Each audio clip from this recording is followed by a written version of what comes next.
This episode is brought to you by Credit Karma. When it comes to your money, Credit Karma keeps you ahead of the game. You can count on Credit Karma to keep up with your financial needs as they evolve, helping you monitor your progress and giving you personalized recommendations so you can make strides towards your goals.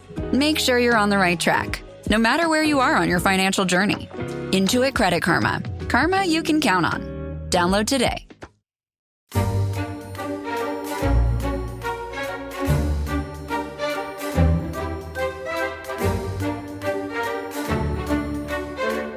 Weigh Hannibal in the scales. How many pounds will that peerless general mark up today? This is the man for whom Africa was too small a continent, though it stretched from the surf-beaten ocean shores of Morocco east to the steamy Nile, to Ethiopian tribesmen and the uncharted habitats of elephants. Now Spain swells his empire. Now he surmounts the Pyrenees. Nature throws in his path high alpine passes, blizzards of snow. But he splits the very rocks asunder, moves mountains with vinegar. Now Italy is his, yet still he drives himself on. So that was the Roman poet Juvenal, and he wrote a satire on the vanity of human wishes. So a classic case of hubris followed by nemesis. We actually heard a version of that, didn't we, Tom, a few weeks ago when we did our series about Peter the Great and the rise of Russia. So that was Dr. Johnson that we heard from in 1748, and he was turning Juvenal's Latin into English and updating the characters, so it was all about Charles XII. That's right, yes. So Juvenal there in that passage, very famous, describes Hannibal crossing the Alps, dissolving boulders and rock with vinegar, invading Italy. But in the long run, he will lose the war to the Romans and end up a defeated fugitive.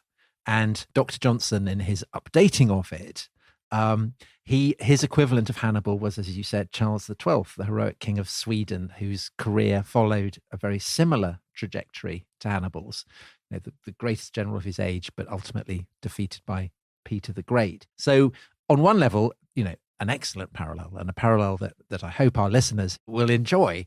However, on another level, I think it doesn't work at all, because essentially there are very few people, except perhaps you and the Swedes, who really remember Charles XII.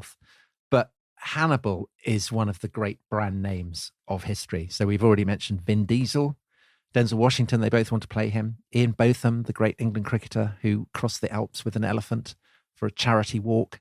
And that thing of Botham, you know, doing his charity walk with an elephant, it's pinpointing the single most famous thing about Hannibal, which is the episode highlighted by Juvenal, which is that he crosses the Alps.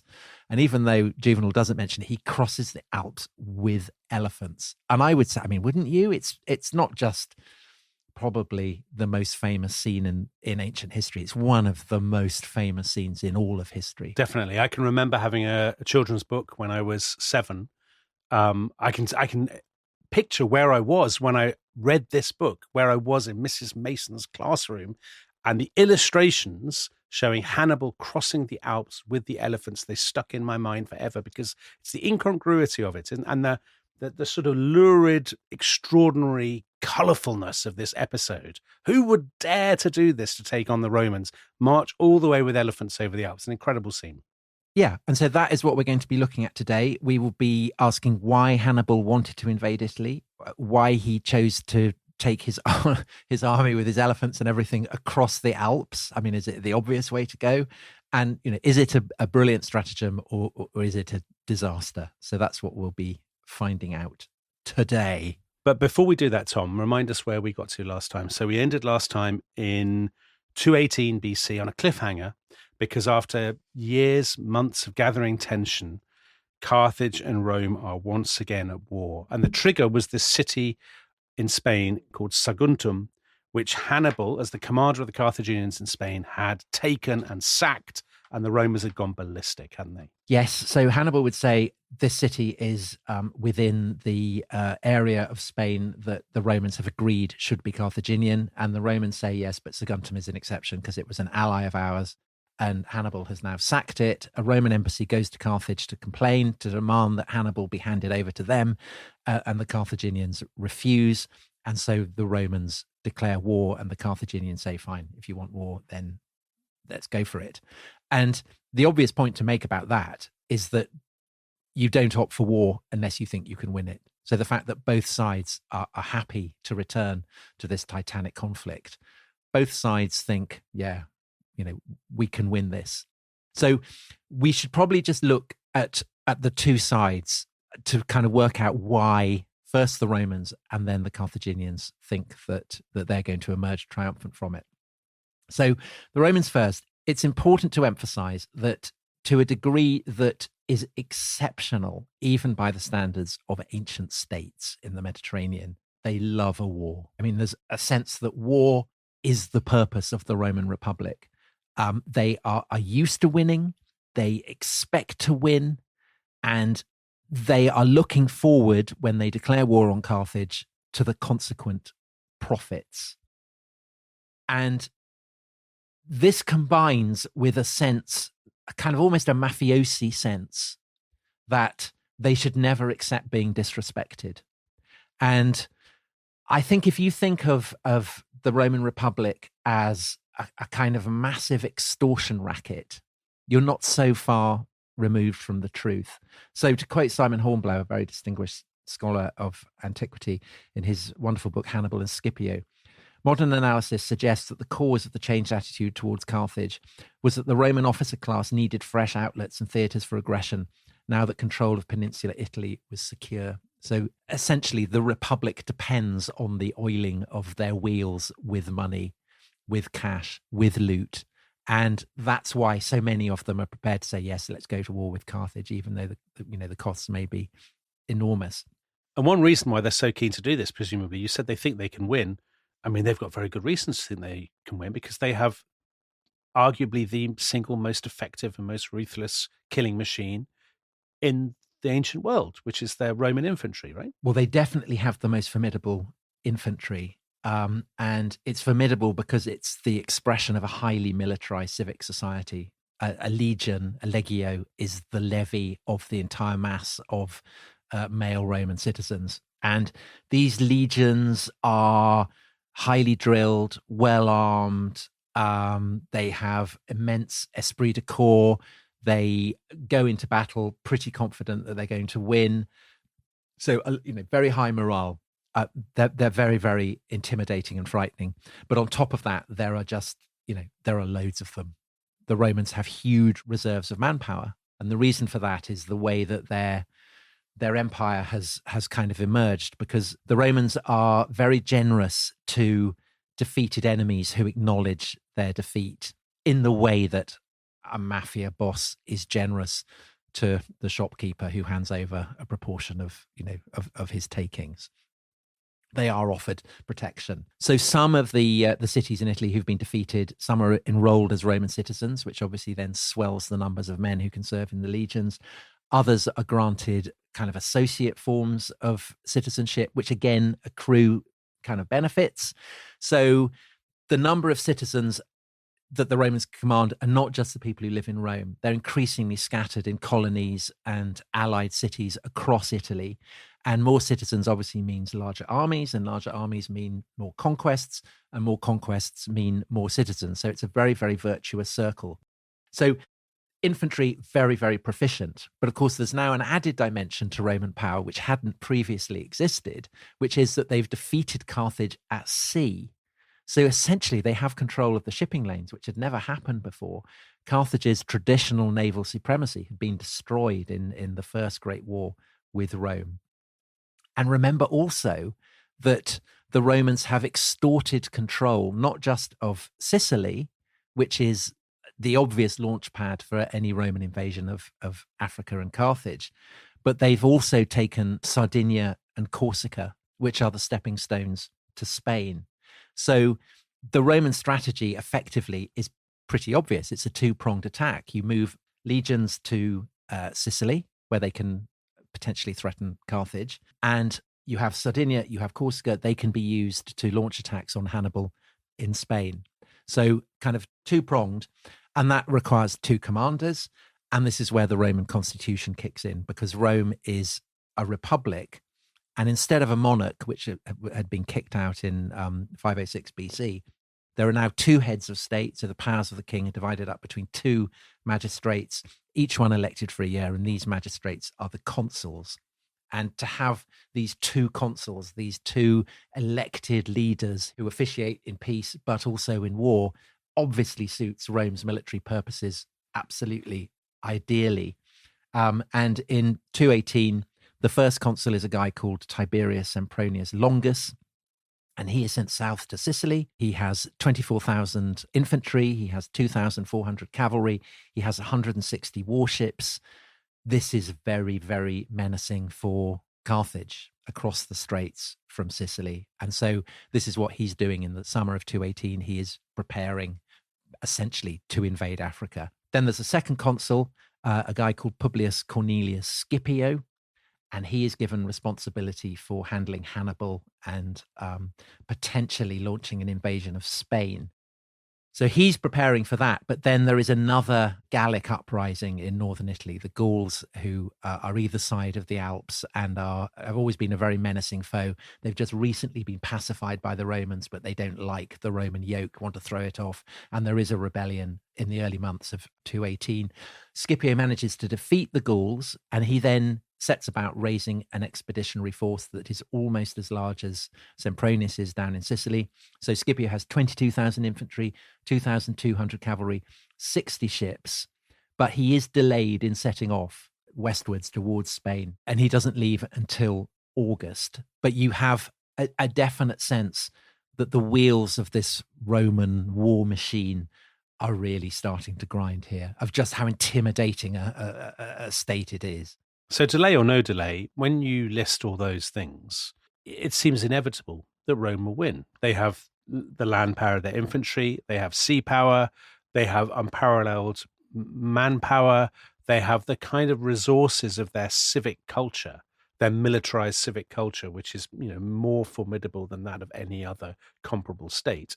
So against all that, when you look at all that, you might well say, listeners may well be thinking, why would he be so reckless as to take on what is clearly, this, as history will demonstrate, the superpower of the age? I think partly because he doesn't want to give the Romans an opening in Spain. And partly the reason he doesn't want to give the Romans an opening in Spain is because Spain is the key to his power and to his city's power. So it has provided him with mineral riches. And, as the Romans famously know, the sinews of war are gold. Hannibal has lots of precious metal. He has probably the most highly trained, the most battle-seasoned army anywhere in the Mediterranean. He's absolutely honed it. The other thing he has honed is his own capacities as a general, which he has been in the saddle since childhood. And basically, he's backing himself. So he genuinely thinks all this is enough to outweigh the institutional advantages that Rome has. Yes, because he has a strategy.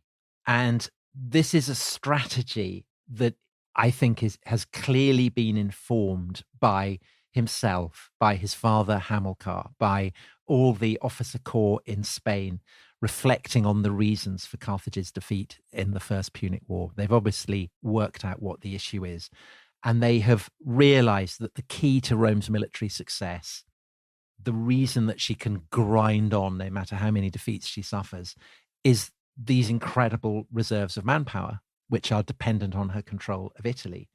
And the only way to stop and cut off the Hydra's head, if you like, is to persuade the states and the cities in Italy that are allied to Rome to abandon their alliance, to throw off their subordination to Rome. And the only way that Hannibal has any prospect of doing that is to attack the Romans where it will hurt, namely in Italy itself, which the Carthaginians had not done or even thought to do in the First Punic War. It's a strategy that is immediately bolder than anything that the Carthaginians have attempted before. And of course, the other benefit of it is that if Hannibal is able to launch a successful invasion of Italy, then it will distract the Romans from invading Spain and, crucially, Africa. Because even if Hannibal defeats the Roman invasion of Spain, he won't be able to stop the Romans from invading Africa and blockading Carthage and possibly kind of bringing her to defeat. Right. So I think he settled on this as being the only way that he can win. But obviously it does raise a massive problem, which is how is he actually going to get to Italy when Rome controls the seas and has occupied Corsica and Sardinia? Because it's not going to be safe for Hannibal to ferry his troops on ships to Italy. So he's got to travel by land. So now we're approaching the issue of the Alps and the elephants, because if he's going by land, he's going to have to go through Gaul. He's going to have to go across the top of the Pyrenees, through Gaul, and then back down across the Alps into Italy. So this raises the issue of Gaul, right, which is in between his possession, the Carthaginian possessions in Spain, and the Roman Empire in Italy.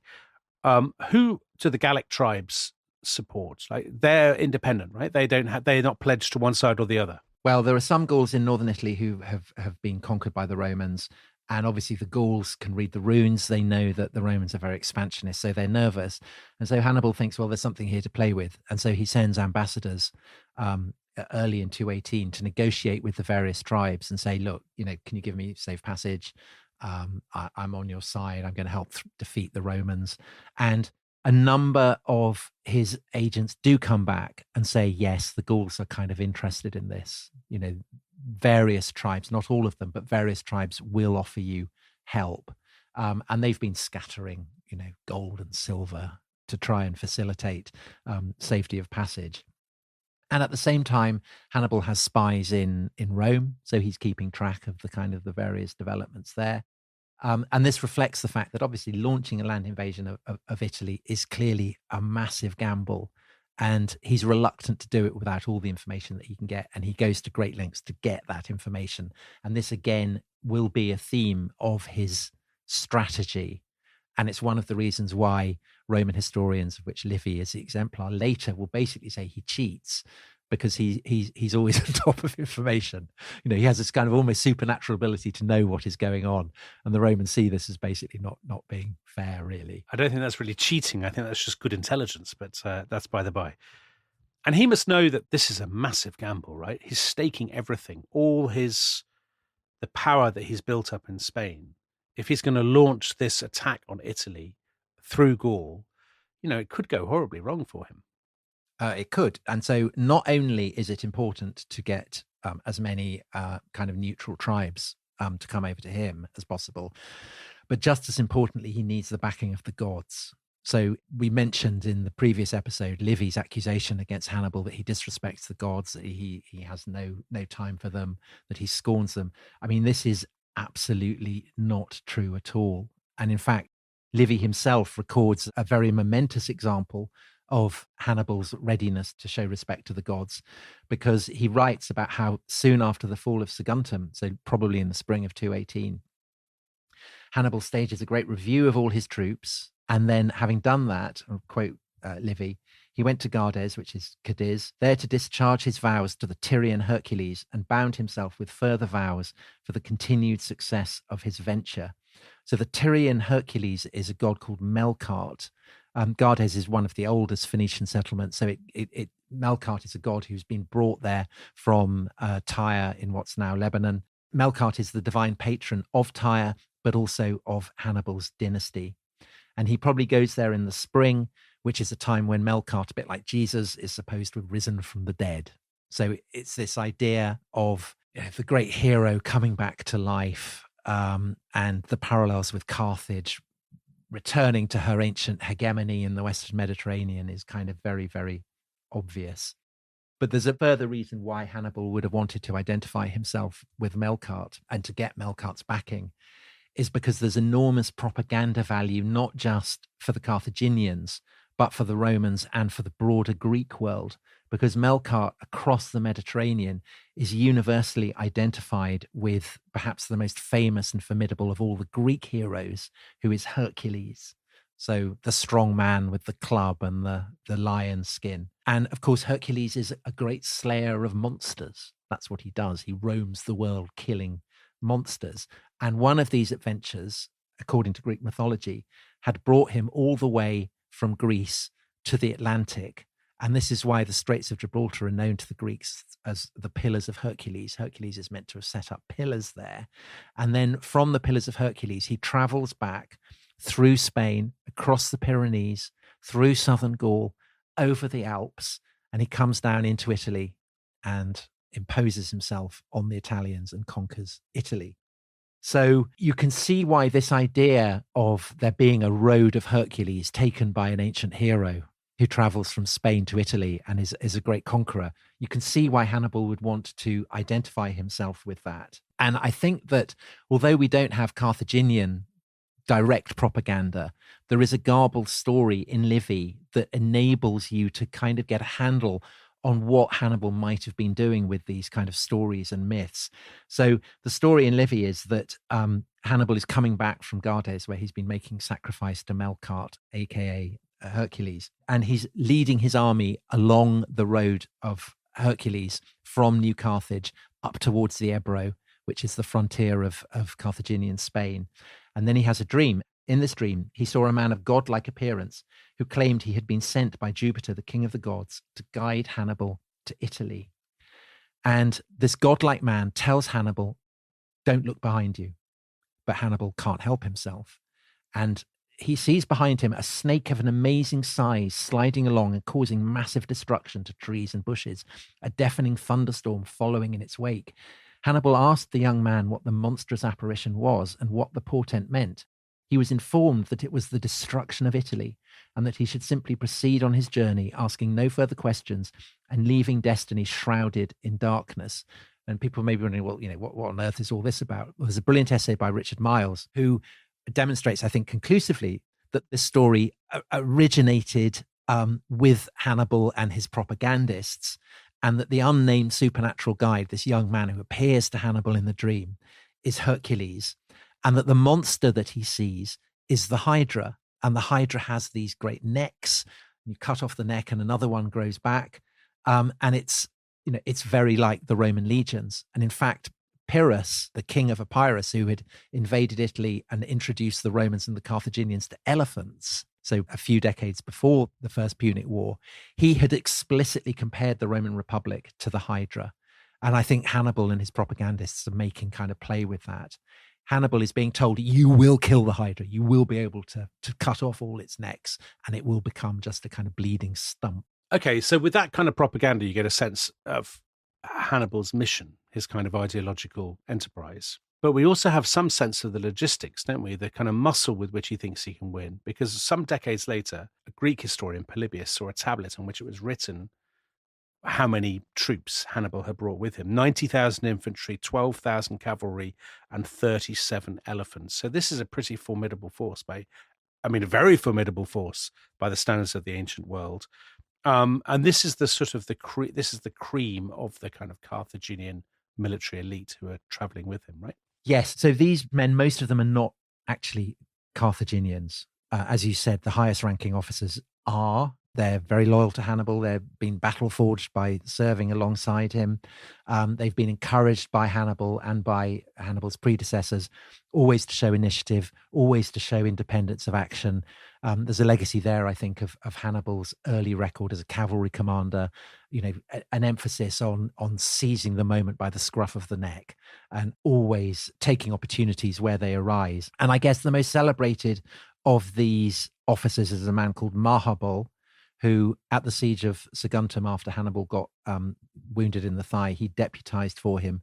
He may have been Hannibal's nephew. He seems to have kind of, if not, maybe married into the Barkid family.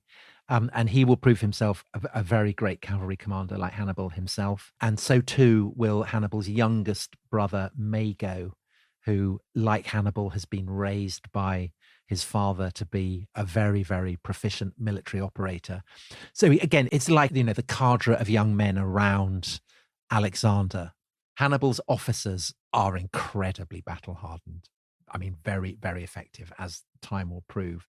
But the mass of Hannibal's army, these are not, as Rome's is, a kind of citizen army. They are, by and large, either people conscripted from native peoples, so Libyans from Africa, Iberians from Spain, or mercenaries. So very, very multicultural. And traditionally, I mean, I always remember the books I read about this as a child, that this was cast as a real problem, that, the Carthaginian army was a babel of different tongues, unlike the Romans, who all spoke the same language and shared the same civic ideals. But I think it's pretty clear that actually the multicultural quality of Hannibal's army is actually, it helps him. Diversity is its strength in that sense, because it's so much more varied. And because all the various troops that he's recording from kind of the various elements of the Western Mediterranean, they each have specializations. So the Iberian infantry, for instance, very famed for their swordsmanship. And the Romans actually, in the long run, will adopt the Spanish sword, the gladius, stabbing sword used to eviscerate, cut open the guts. The Iberians also have the falcata, which is a kind of elegant, curved sword used for cutting and again for thrusting. So very, very fearsome bodies of swordsmen. Then you have the Balearic slingers. And when I was a child, I was obsessed by Balearic slingers. I just loved the word Balearic. Right. And I guess for lots of people listening, Balearic will kind of summon up images of Ibiza and right. Clubs and things. Probably not you, Dominic. And then you have cavalry from Numidia in North Africa, kind of Berbers, I guess. So they live in what today would be Morocco, Algeria. And they essentially, a bit like the Mongols, live on horseback. And it was noted of them that they used no bridle or bit and rode bareback. But they're almost like centaurs. They just kind of live on their horses. And these are easily the best light cavalry in the world. So you have incredible variety there, much more varied military forces than the Romans can command. And of course, most famously of all, Hannibal's expedition has elephants. And we mentioned how Pyrrhus, the king of Epirus, the Greek king, had brought them over to Italy. But he's inspired by the example of Alexander, who had met them in India. He had when he was fighting Porus. When he's fighting Porus, yes. And since that time, elephants have become the most fashionable thing that any self-respecting kind of Greek warlord would want. I think the reason for that is that they are so expressive of sheer power. They terrorize. You're an infantryman standing there and you have a massive, great elephant rushing at you. I mean, it's overwhelming. And so if you have kind of gargantuan ambitions, as Greek generals and kings tend to, you can see why an elephant is the perfect embodiment of that. And on that, it's interesting that Rome, which is a republic, never employ elephants. It doesn't really seem to have meshed with their tactics.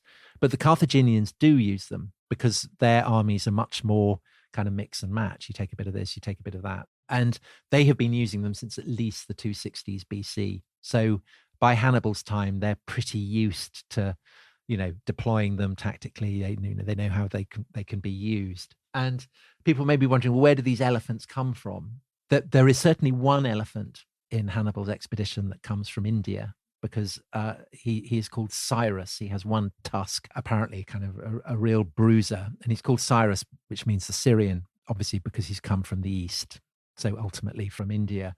But most of the elephants in Hannibal's train seem to have been brought from the Atlas Mountains, from the coast of Morocco. And they obviously, there are no elephants there now; they've gone extinct. But back then there were quite a lot. They were native back then. They're not brought from across the Sahara. No, so they're from North Africa, and they're slightly smaller than the Indian elephants, so 8 feet tall rather than 9 feet tall. And they, unlike Cyrus, where you can strap it, so like the Elephant and Castle, you can put a castle on the back, like in Return of the King, those massive elephants. An elephant. I mean, they're not quite as big as that, but Hannibal is able to ride on Cyrus, because you can put a kind of great castle on Cyrus's back, but you can't put them on the backs of the smaller North African elephants. So in a sense, the elephants themselves are the towers. They are kind of, great. They're like tanks, I suppose. Right. And again, I think one of the reasons why Hannibal is so keen to take them is for the propagandistic purposes as well as the purely military ones, because it's expressive of kind of a divine ambition. I mean, who would think of taking elephants across the Pyrenees, across the Alps? I mean, unheard of. Well, Hercules would. That's the kind of thing he would do. Yes. So Hannibal wants to, he wants to awe as well as shock, I think. So the question, Tom, can he actually do it? Now, Hercules had done it, but he was the son of Zeus. He was, yes. Hannibal is only the son of Hannibal Barka. So the big question is, can he actually get all these elephants and all of these troops and all of these, slingers paid with women and these people with their elaborate swords? Can he get them across Gaul, up into the Alps, and down again the other side? It's one of the most extraordinary enterprises in all history. And after the break, we will find out whether or not he does it. This episode is brought to you by Rocket Money. Tom, we often talk about how to organise our finances. I'm very conscious that I'm paying for a lot of mad subscriptions. And there's one thing that we've talked about often on this show. It's the thing that we probably hate more than any other, and it's a hidden fee. I would love to get my finances under control. There are all these things piling up on our bank statements, and I think I need to fix this problem. I need to sort this out and to stop this. I mean, my finances are so chaotic that I need this app. So I'll tell you what it is. It's called Rocket Money. It's a personal finance app that helps find and cancel your unwanted subscriptions. It monitors your spending and it helps to lower your bills so that you can grow your savings. With Rocket Money, you can track all of your subscriptions and you can easily cancel within the app with just a few taps, saving you time, avoiding charges. And you can also set budgets and goals and get personalized insights and regular reports to track how you're doing. They will even send you real-time alerts for large transactions, upcoming bills, refunds, and even low balances. So let Rocket Money help you reach your financial goals faster. Join at rocketmoney.com/ishistory. That's rocketmoney.com/ishistory. rocketmoney.com/ishistory. This episode is brought to you by Indeed. Stop waiting around for the perfect candidate. Instead, use Indeed sponsored jobs to find the right people with the right skills fast. It's a simple way to make sure your listing is the first candidates see. According to Indeed data, sponsored jobs have 4 times more applicants than non-sponsored jobs. So go build your dream team today with Indeed. Get a $75 sponsored job credit at Indeed.com/podcast. Terms and conditions apply. New Year, same extra value meals at McDonald's. So now get 2 snack wraps, plus fries, and a medium soft drink for just $8. For limited time only. Prices and participation may vary. Prices may be higher in Hawaii, Alaska, and California, and for delivery.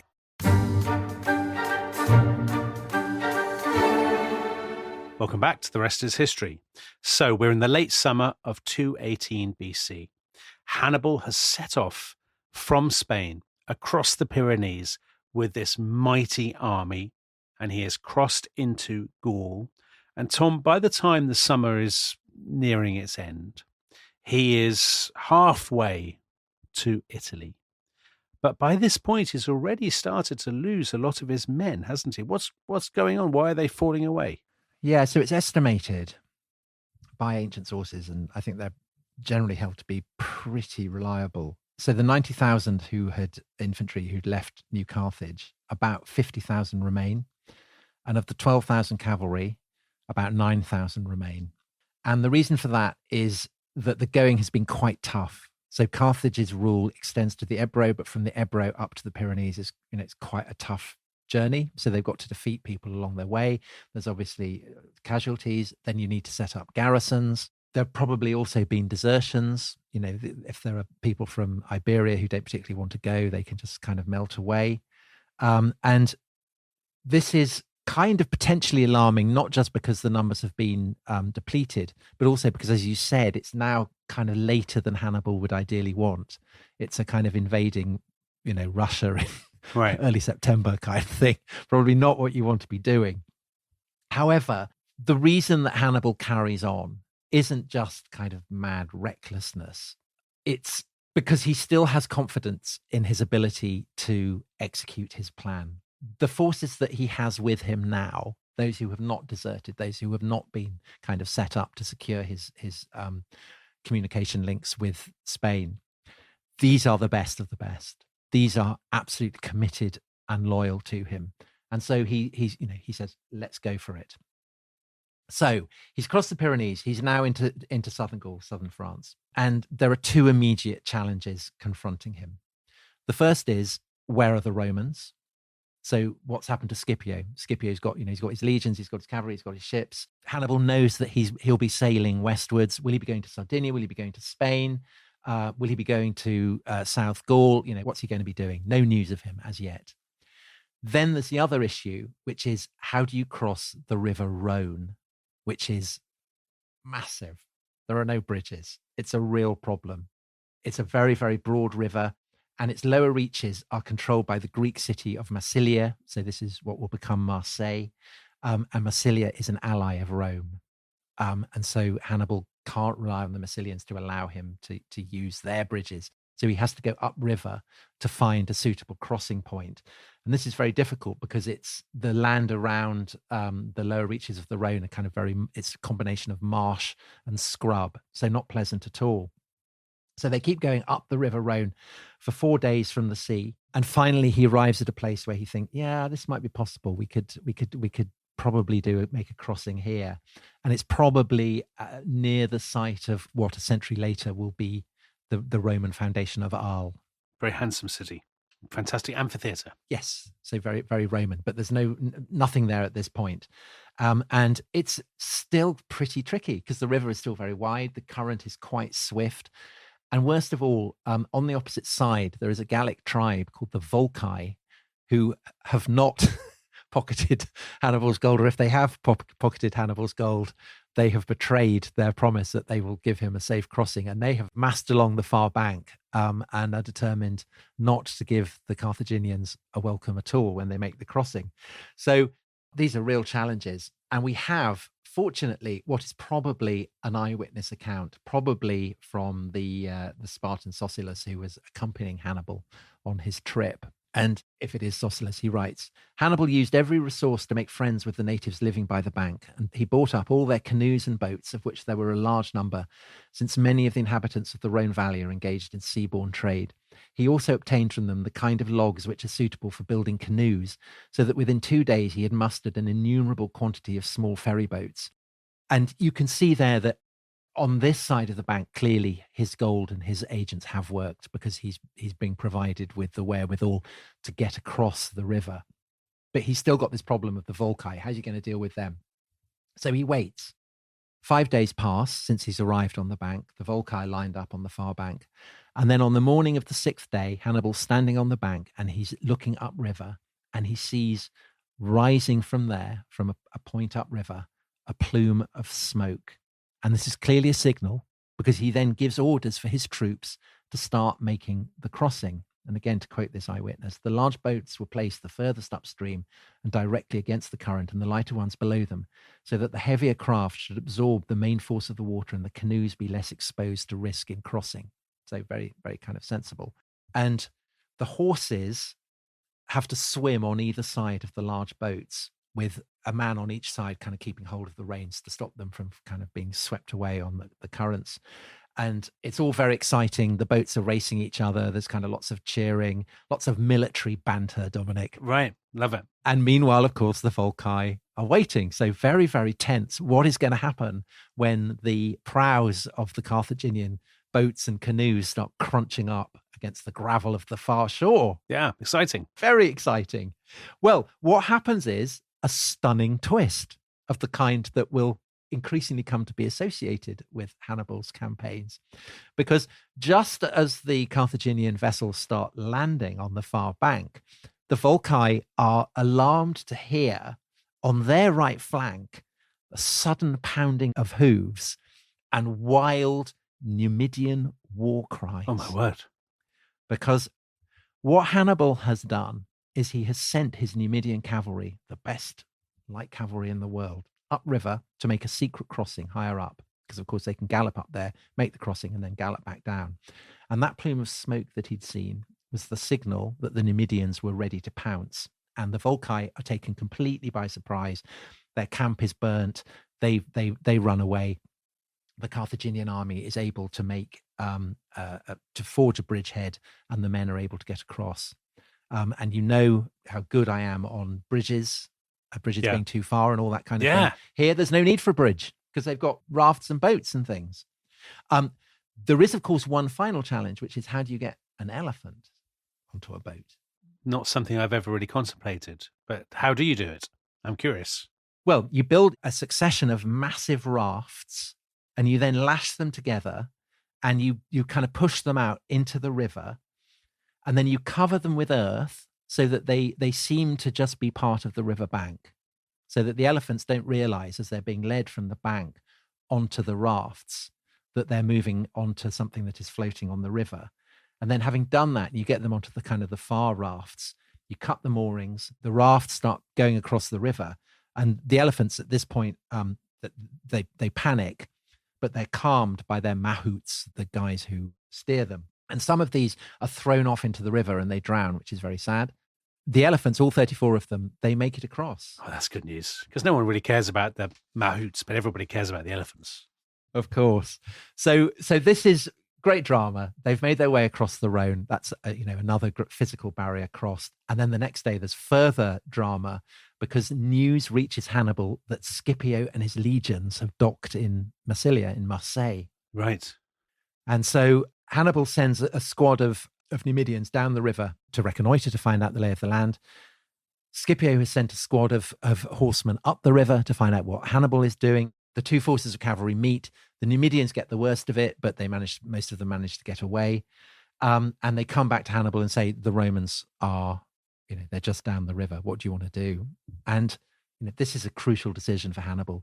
Does he fight the Romans in Gaul, or does he carry on over the Alps? He knows that he outnumbers Scipio. Scipio doesn't have as many troops, and also Hannibal would back himself to defeat Scipio, I think.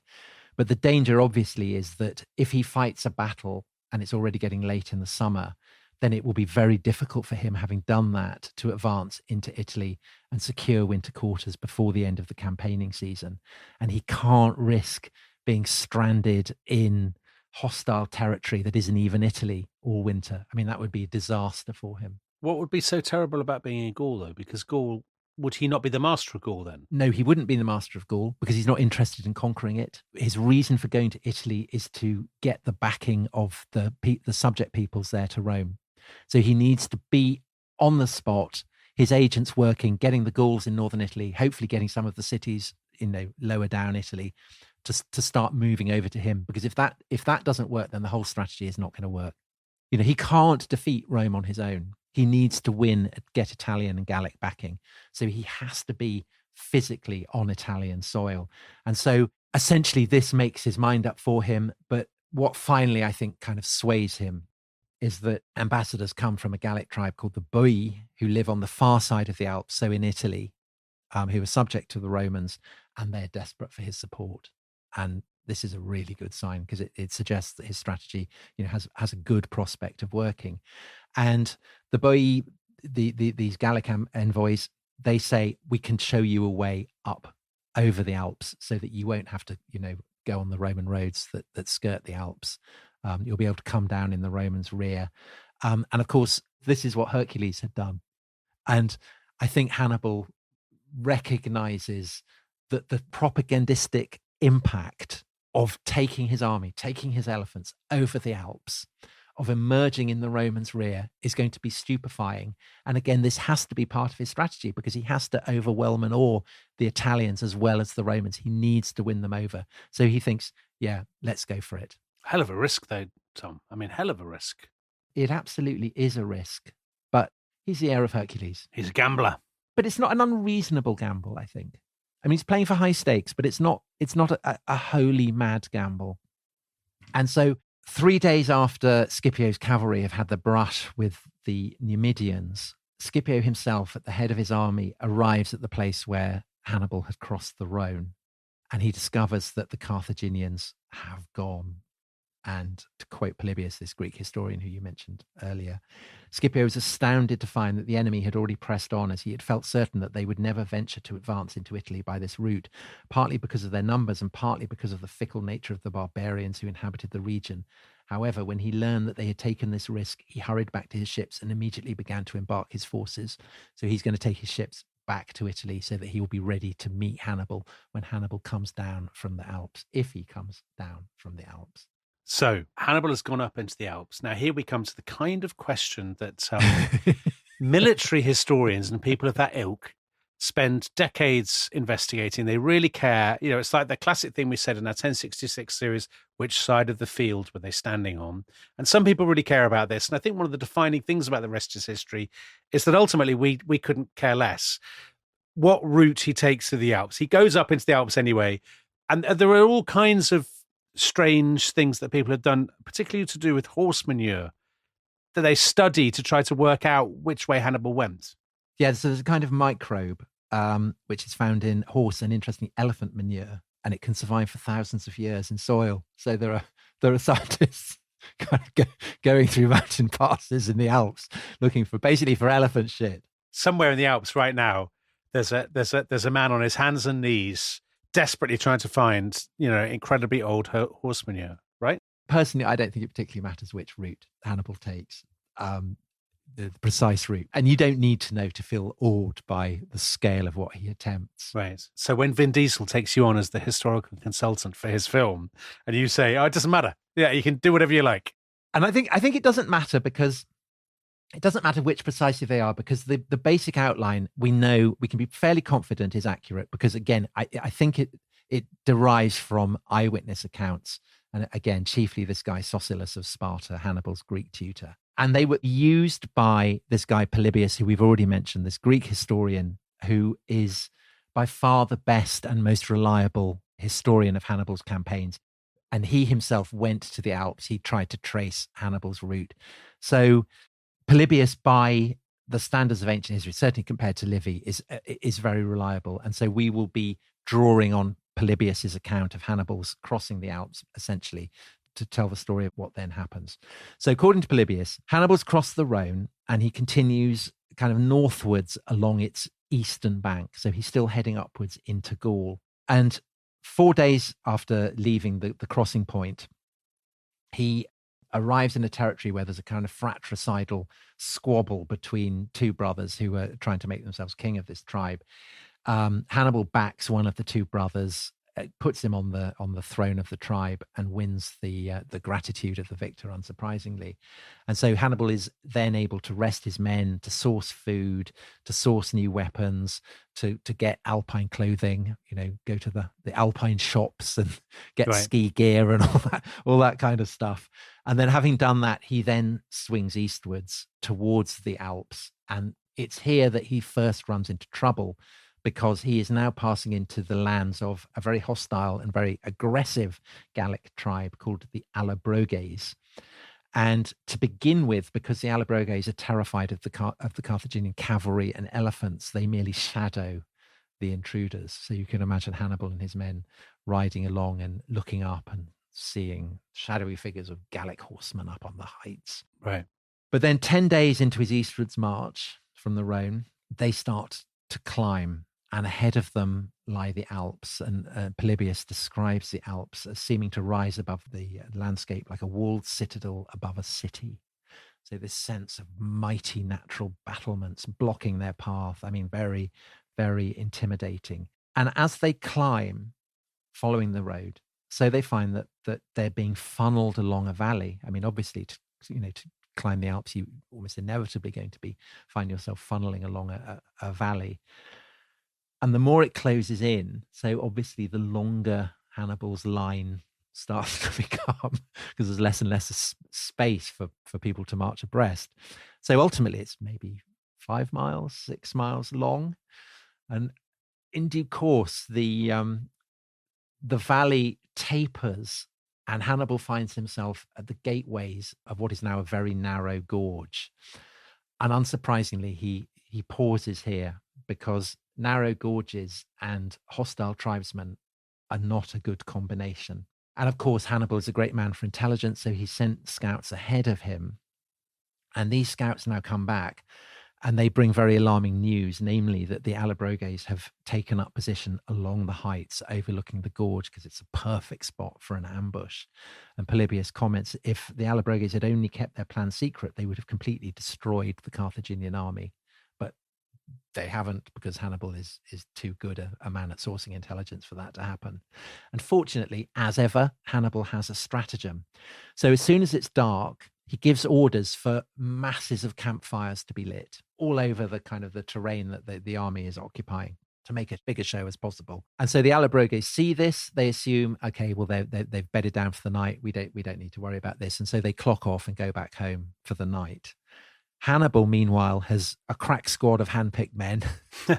And up they go into the heights, and they seize control of the very heights that the Allobroges had been occupying.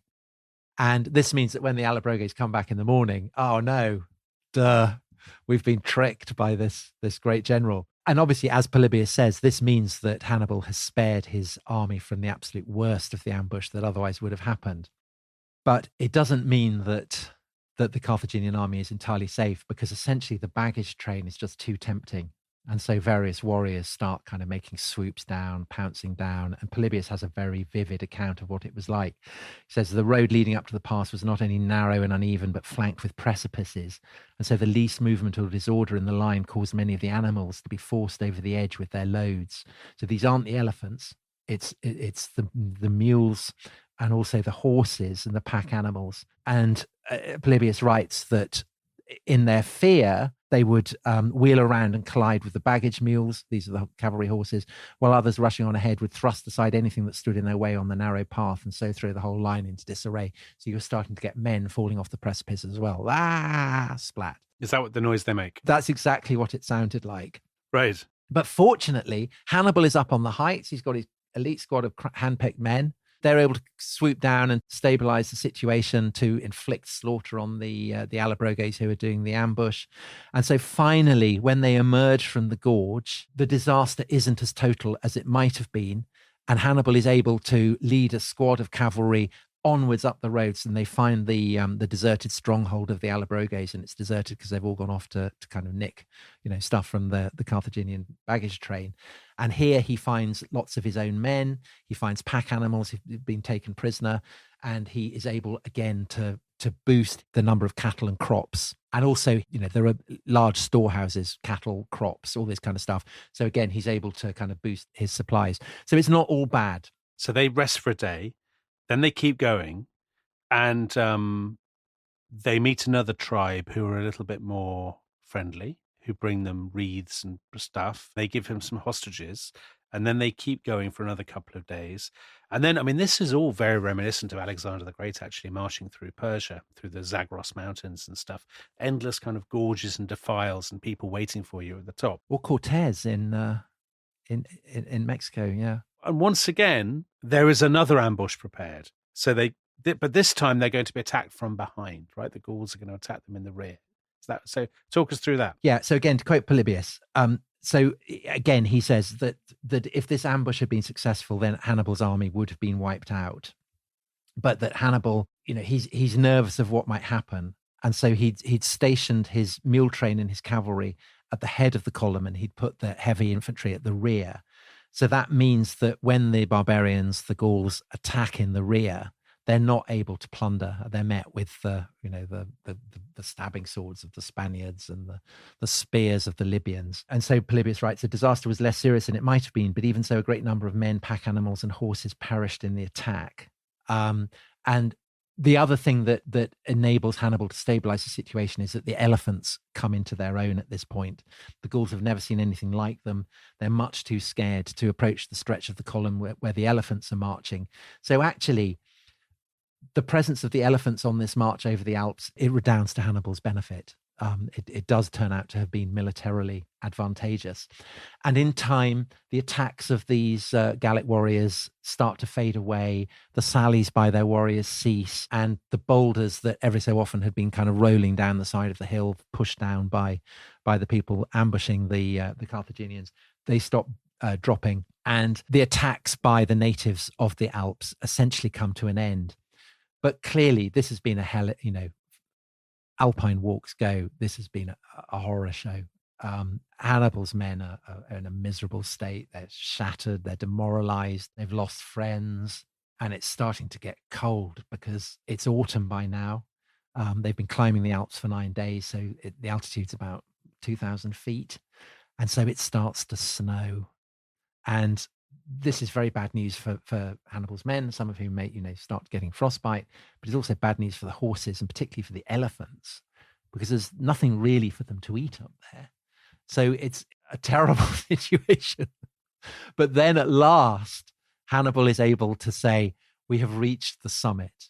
And he pitches camp on the summit of the pass, and he waits there for 2 days for, all the various stragglers to join him. And they camp out amid the snow, gale screaming all around them. It must have been terrible. But Hannibal's so tough, he doesn't care. And sets an example for the rest of his men in a way that Vin Diesel, Denzel Washington doubtless would do as well. Or Vince Vaughn. Yeah, or Vince Vaughn, or indeed Ian Botham. But he knows it's not enough for him just to kind of sleep out in the open like everyone else is. He knows he also needs to pep his men up. And so the way he does this, according to Polybius, is that he gathers all his men round him and he gestures out to the Po Valley, Italy, northern Italy, stretching out below him. And he says, there it is, Rome awaits us. And there is a problem with this, which actually there isn't a pass from which it's possible to look out from the summit and see Italy. That's terrible pedantry from you, Tom. That's shocking pedantry. When you have your meeting with Vin Diesel, don't say this to him. No, I'm not going to say it. He will want to hear that there is such a pass. But I think the gist of the story is true, that what Hannibal is telling his men is that down there in Italy, we don't have to climb anymore. We can go down now. We have allies waiting to flock to our cause. The lands down there are rich in gold and food and women. And then Polybius tells us he pointed in the direction of Rome itself. So Italy awaits. But obviously there are all kinds of questions still hanging over this expedition. How easy will the descent be? Because often, a descent can be at least as challenging as an ascent. What are the Romans? Where have they gone? What battles will Hannibal face? Will he make it to Rome? And Dominic, how can people find out about that?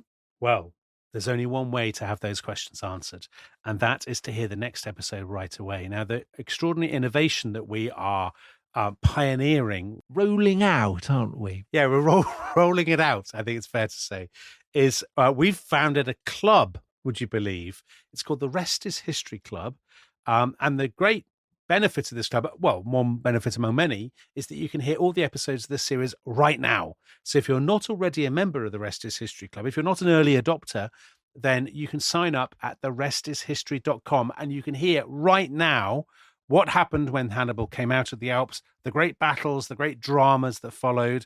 If for some peculiar and perverse reason of your own you don't want to join this club, then you can hear what happened on Monday. But why would you wait? Join the Rest is History Club and find out what happened next in the extraordinary story of Hannibal. Bye-bye. Bye-bye.